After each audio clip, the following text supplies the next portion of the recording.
আমার ঘরে দাঁড়িয়ে আমাকে জিজ্ঞাসা করছো আমি কে? আমি আমি বুবাইয়ের বউ। কি? বুবাইয়ের বউ? বুবাইয়ের বউ তো আমি। বুবাই তো আমার বর।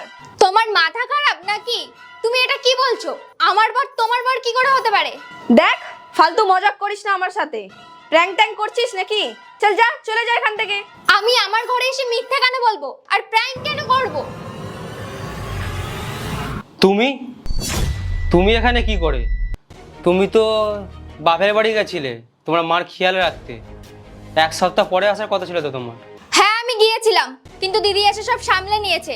তাই ভাবলাম তোমাকে এসে একটু সারপ্রাইজ দিই। কিন্তু এখানে এসে তো আমি সারপ্রাইজ হয়ে গেছি। এই মেয়েটা তোমাকে বর বলছে?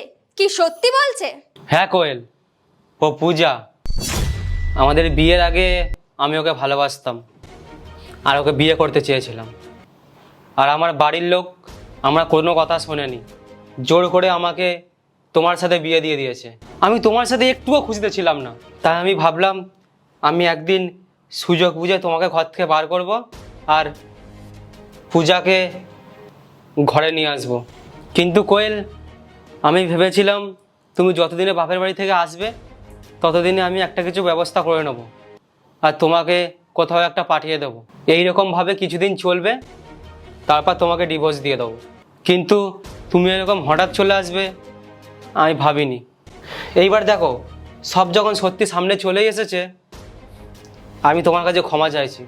আমি জানি এতে তোমার কোনো দোষ নেই, কিন্তু কোয়েল, এতে আমার দোষটা কোথায় বলো? আমি যাকে ভালোবাসতাম তাকে বিয়ে করে নিয়েছি। ও, এইবার বুঝলাম আমি তুমি আমাকে বাপের বাড়ি পাঠানোর জন্য এত জোর কেন করতে। তুমি আমাকে ভালোবাসো না, কিন্তু আমি তো তোমাকে ভালোবেসেছিলাম। তুমি আমার জীবনটা শেষ করার আগে একবারও ভাবলে না যে আমার জীবনটা কি হবে? আর তুমি আমাকে অন্ধকারে রেখেছিলে। তুমি বিয়ে করেছো আমার সাথে সাথে, তুমি ওর জীবনটাও নষ্ট করলে। তুমি দুটো জীবন নষ্ট করে কত আরামেই আছো। আর তুমি একে ভালোবাসতে, তুমি আমাকে বলতে, আমি বাবা মার সাথে নাই কথা বলে আমাদের বিয়েটা ক্যান্সেল করে দিতাম আর ওর সাথে তোমাকে বিয়ে দিতাম।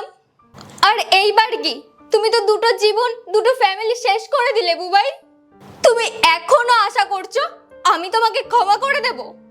না, এইরকম হবে না। আমি এক্ষুনি বাড়ি যাচ্ছি আর বাড়ি গিয়ে আমি সবাইকে বলবো ওনাদের জামাই মেয়েদের জীবন নিয়ে খেলে, মেয়েদের শরীর নিয়ে খেলে। ডিভোর্সের পেপার তোমার বাড়ি পৌঁছে যাবে।